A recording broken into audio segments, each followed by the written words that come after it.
Welcome to Cognitive Spirals, exploring the latest research into consciousness, cognition, and machine intelligence. Today's topic is Amazon getting serious about AI safety, which frankly I think is a huge deal. Yeah, it's about time, right? All this talk about powerful LLMs and the potential for, things going sideways. Someone had to step up and put some serious resources into figuring out how to make these things, well, safe. I'm cautiously optimistic. My concern is that they're tackling AI safety within the current paradigm of deep learning, like patching up a system that might fundamentally be flawed in its approach to intelligence. Exactly. It's like we're trying to make a self-driving car safer by adding more airbags, but we haven't actually figured out how the car sees and understands the road. I mean, fundamentally understands it. That's a great analogy, Donald. So, what's driving this, you think? Do they really think they can make these huge language models truly safe with enough tweaking and monitoring? Or is it a signal that they recognize the limitations of the current approach? I'm personally hoping it's the latter. Well, I think they're probably hedging their bets. On one hand, they've invested billions in deep learning and LLMs, right? They're not just going to throw that away. So they have to try and make it work. But the fact that they're putting resources into AI safety at all suggests they're aware of the potential pitfalls. Plus, bad press is bad for business. True. Public perception is huge. But if they're only focusing on making existing systems safer, we're missing the forest for the trees. We need a more fundamental shift in how we approach AI. We need to think about how to represent knowledge explicitly, how to reason, not just recognize patterns. And how to understand the world in space and time. You can't have a truly safe AI if it doesn't understand that objects exist when they're out of sight, or that actions have consequences over time. That's spatiotemporal reasoning, which is something current deep learning really struggles with. Right, and that gets back to embodiment. How can an AI truly understand the world if it's not grounded in a physical reality? It doesn't have sensors and actuators and a body that interacts with the environment. It's all just abstract data streams otherwise. I wonder to what extent, if at all, this plays into their safety approach. It really should. I think that's a bit further out, honestly. Embodiment is a whole other can of worms. Right now, they're probably focused on more immediate risks, bias in training data, adversarial attacks, unintended consequences of AI-driven decisions. Things that could impact their bottom line now. But those immediate risks are symptoms of a deeper problem. Bias is a result of not having a structured understanding of the world. Adversarial attacks exploit the brittleness of deep learning systems that haven't learned to reason about the world in a robust way. It's all connected. Exactly. And think about how we, as humans, understand the world. We don't just passively absorb data. We actively construct a model of reality in our minds, constantly updating it based on new experiences. We reason spatially, temporally, logically. Current AI is missing that crucial piece. So let's unpack that a bit. What specific research directions would you like to see Amazon or anyone really pursue to address these limitations? From a neuroscience perspective, I'd love to see them invest in research that bridges the gap between neural network models and actual brain function. I mean, how are they incorporating detailed brain region data into the current neural networks? Or even better, detailed dynamic processes? How does that translate into concrete steps for designing agentic AI? From my perspective, it's all about pushing the boundaries of deep learning. We need to figure out how to train these models more efficiently, with less data. Explore different architectures, attention mechanisms, loss functions, and really dig into the interpretability problem. If we can understand how these systems make decisions, we're not just building safer machines, but we're gaining fundamental insights into intelligence itself. It's not just about how they do what they do, but why. I'd like to see a significant investment in neurosymbolic AI. We need systems that can combine the pattern recognition capabilities of neural networks with the reasoning power of symbolic AI. We need to be able to represent knowledge explicitly, to reason about that knowledge, and to learn from experience. Think about knowledge graphs, ontologies, rule-based systems, all integrated with deep learning in a meaningful way. Is this even on their radar? I want to see research into algorithms that can seamlessly translate between different coordinate representations. How do we go from raw sensory data to abstract symbolic representations and back again? How do we represent and manipulate spatiotemporal information? I suspect the core algorithm needs to be able to do that to be truly general.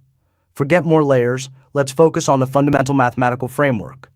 Deep learning is just brute force. We need elegance. That's interesting, Donald. You're suggesting a kind of representational Rosetta Stone for AI.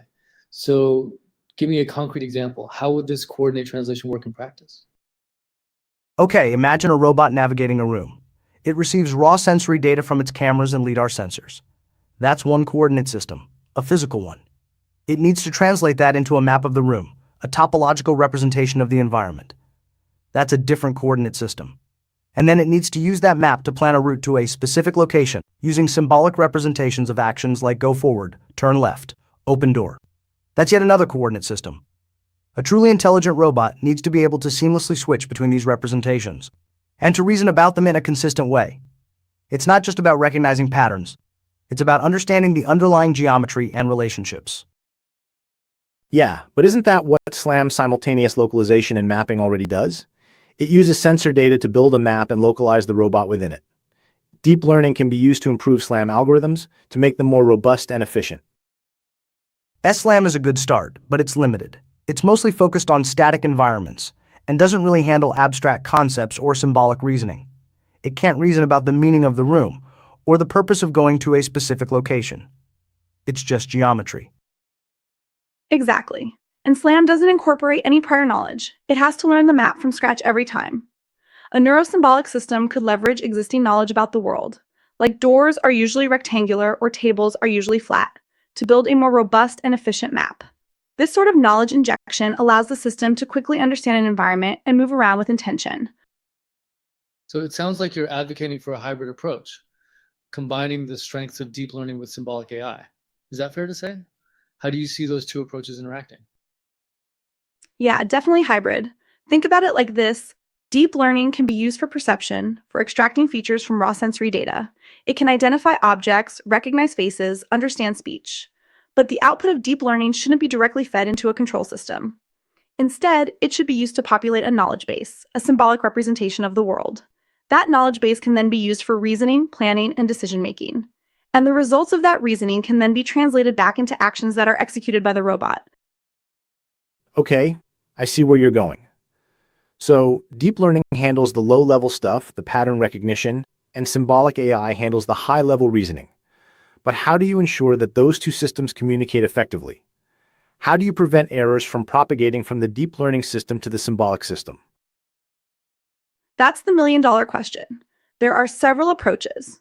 One is to use probabilistic reasoning techniques, like Bayesian networks, to model the uncertainty in the deep learning system's output.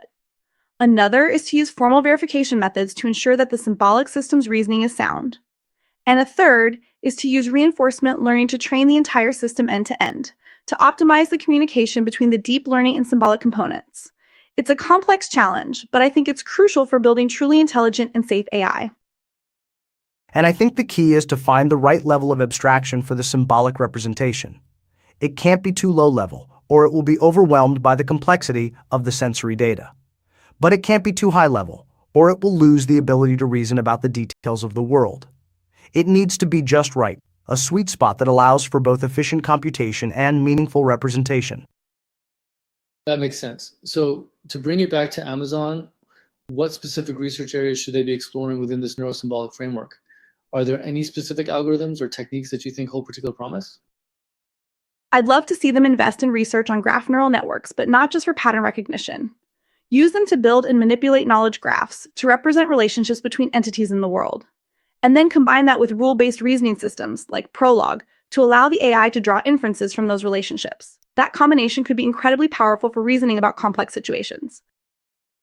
I'd be interested in seeing them explore attention mechanisms more deeply. Attention is what allows us to focus on the most relevant information in a scene, to filter out the noise. If we can train deep learning models to attend to the right things, we can make them more robust and efficient. And maybe even more interpretable. The key is finding the right training regime, and the sheer data volume is still critical, in my opinion. I want to see them explore the use of category theory for representing and manipulating different coordinate systems.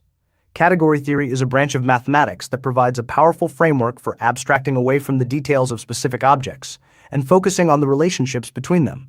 It could be a valuable tool for building AI systems that can seamlessly translate between different representations. Something beyond just stacking more layers. Category theory, that's pretty deep, Donald. Can you give us a more intuitive explanation of how that would work in practice.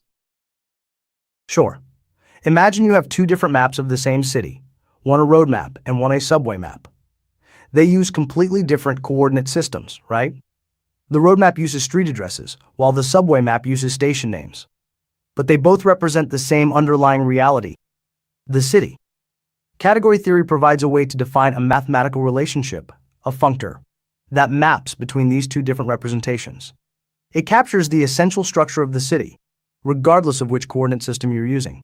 So, for AI, we could use category theory to define functors that map between raw sensory data, symbolic representations, and even abstract concepts. It's a way of building a unified framework for representing and reasoning about the world, regardless of the specific format of the data. Okay, I'm starting to see the potential. But it sounds incredibly complex. How would you even begin to implement something like that in a real-world AI system? It sounds computationally expensive. It is complex, no doubt, but the potential payoff is huge. And there are ways to make it more computationally efficient. For example, we could use deep learning to learn the functors, to approximate the mappings between different coordinate systems. The deep learning system would act as a kind of function approximator, learning the complex relationships that are captured by the category theory framework. A little bit of both worlds, you see. That's an interesting idea, Donald.